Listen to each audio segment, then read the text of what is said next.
Hi hello welcome back to my channel voice for MCA. ఈ procrastination అనే పదం అందరికీ అంతగా పరిచయం ఉన్నట్టుగా అనిపించట్లేదు. అందుకే మీకు నాకు అందరికీ తెలిసిన మరొక పదం చెప్తాను. అదే పోస్ట్ పోన్మెంట్. తెలుసు కదా, వాయిదా వేయడం. అంటే ఇప్పుడు చేయాల్సిన పనిని తర్వాత లేటర్ చేద్దాంలే అని అనుకోవడమే పోస్ట్ పోన్ చేయడం. మన జీవితంలో ఎన్నో పనులు కొత్తగా చేయాలని, లేదా ఆల్రెడీ చేయాల్సిన పనులు కూడా అప్పటికప్పుడు చేయకుండా చేద్దాంలే చూద్దాంలే అని పోస్ట్ పోన్ చేస్తూ ఉంటాం సహజంగానే. కారణాలు చాలా ఉండొచ్చు. అందులో కొన్ని కారణాలుగా మనం చూపించగలిగితే, నెంబర్ 1, సరైన పరిస్థితులు లేవులే, ఇప్పుడు కరెక్ట్ టైం కాదులే అని అనిపించడం. నెంబర్ 2, మనకి ఇష్టం లేని పని ఉండకపోవడం వల్ల కావచ్చు. నెంబర్ 3, నేను నా ఛానల్లో ఫస్ట్ పోస్ట్ చేసిన వీడియోలో లాగా క్రిటిసిజం.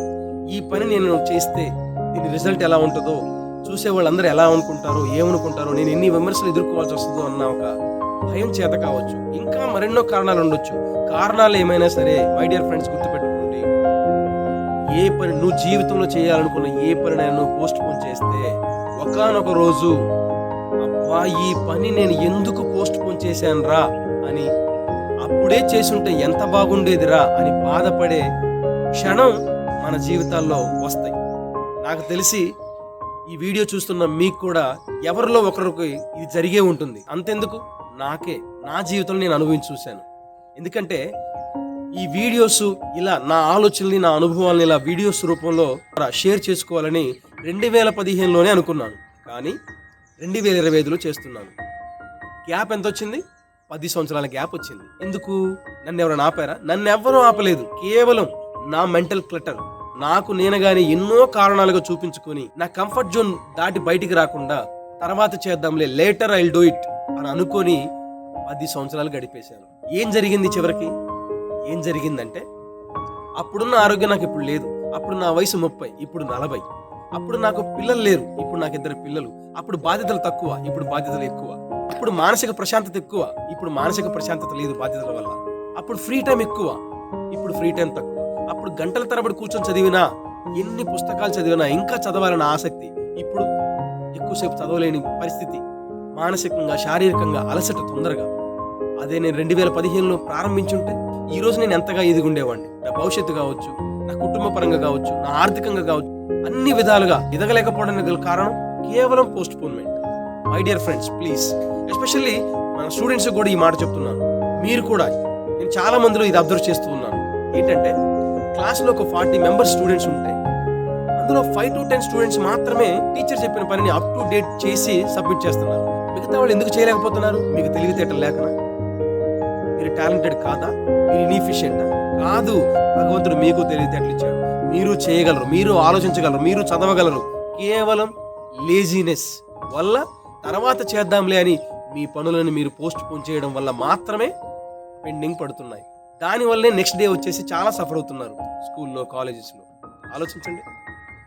అలా కాకుండా వెళ్ళగానే ఫ్రెష్ అయిపోయి కూర్చొని వెంటనే పనులన్నీ చేసుకుంటూ పోతే ఖచ్చితంగా 8-9 కల్లా నీ పనులన్నీ, నువ్వు చేయాల్సిన పనులన్నీ కంప్లీట్ అయిపోతాయి. కానీ నువ్వేం చేస్తావు?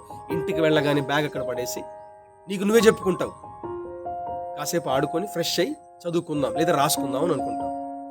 ఆడుకుంటావు, ఫ్రెష్ అవుతావు, కూర్చుంటావు. అప్పుడు నీ మనసు ఏం చెప్తుంటుంది? కాసేపు టీవీ చూద్దాం అనిపిస్తుంటుంది. రైట్, 7:30 వరకు టీవీ చూసిన తర్వాత రాద్దాంలే, చదువుదాంలే అనుకుంటావు. 7:30 వరకు టీవీ చూస్తావు. తర్వాత 7:30కి మమ్మీ నీకు అన్నం పెట్టేస్తుంది. సరే, తిన్న తర్వాత చదువుదాంలే, వర్క్ చేద్దాంలే అనుకుంటాం. ఈలోగా తినేసరికి 8:30 అయిపోతుంది. ఆ 8:30కి మళ్ళీ ఏమైనా చేస్తావా? అప్పుడు నీ మనసు ఏం చెప్తా ఉంటుంది? నిద్ర మొత్తంగా అనిపిస్తూ ఉంటుంది. ఎందుకంటే అలసిపోయావు కదా. ఇప్పుడు అర్లీగా పడుకుందాము, రేపు అర్లీగా లేద్దాం అని అలారం పెట్టేసి 5 o'clock అలారం పెట్టేసి 5 to 6 పర్ఫెక్ట్గా లేచి వర్క్ కంప్లీట్ చేద్దాం, చదువుకుందాం అని అలారం ఫిక్స్ చేసి పడుకుంటాం. 5కి అలారం మోగుద్ది, లేస్తాం. కానీ బాడీ సహకరించదు. ఏమంటావు? Snooze button నొక్కేస్తాం. 5:15కి లేద్దాం అనుకుంటాం, మళ్ళీ ఆఫ్ చేస్తాం. 5:30కి లేద్దాం అనుకుంటాం, మళ్ళీ ఆఫ్ చేస్తాం. ఒకేసారి 6కి లేద్దాంలే అనుకుంటాం, 6కి లేస్తాం. 6కి లేచిన తర్వాత ఏముంటుంది? టైం ఇక్కడ స్కూల్ టైంకి పోతా ఉంటాం. అమ్మ కంగారు పెడతా ఉంటాం. అవునా? ఏమైపోయింది? పని కంప్లీట్గా పెండింగ్ పడింది. ఇప్పుడు స్కూల్కి వచ్చాను, ప్రశాంతంగా ఉండగలవు నువ్వు? లేదు. ఏమైపోతా ఉంటుంది? ఏ వర్క్స్ అయితే నువ్వు పెండింగ్ పెట్టావో ఆ పీరియడ్స్ అయిపోయేంత వరకు నువ్వు పడే బాధ అంతా ఎంత కాదు. ఇది కేవలం దేని వల్ల జరిగింది? నువ్వు చేయాల్సిన పనిని చేయాల్సిన టైంలో చేయకుండా పోస్ట్ పోన్ చేయడం వల్ల జరిగింది కాదా? కాబట్టి మై డియర్ ఫ్రెండ్స్, ఇది కేవలం చదువుకు సంబంధించిందే కాదు, భవిష్యత్తులో నీ నీ జీవితం గురించి కూడా చెప్తున్నాను నేను. చదువే కాదు, ఏ పనినైనా సరే నువ్వు కానీ పోస్ట్ పోన్ చేస్తే జీవితంలో చాలా చాలా చాలా చాలా వెనకబడిపోతావు. ఎవరైతే ఎప్పటి పని అప్పుడు చేస్తారో వాళ్ళు నీకంటే ముందు ఉంటూ నువ్వు చూస్తావు. వాళ్ళని చూసిన ప్రతిసారి నీకు నువ్వే, ఎందుకు నేను ఎలా చేశాను, అప్పుడే చేసుంటే ఎంత బాగుండేది, నేను కూడా వాళ్ళలా ముందంజలో ఉండేవాడిని కదా అనే బాధ నీకు లేకుండా ఉండాలి అంటే నీలో ఉన్న ఈ పోస్ట్ పోన్మెంట్ అనే ఈ జాడ్యం వదిలేసుకుని ముందుకు వెళ్ళాలని మనస్ఫూర్తిగా కోరుకుంటూ సెలవు తీసుకుంటున్నాను. మరొక వీడియోలో కలుసుకుందాం. Thank you one and all.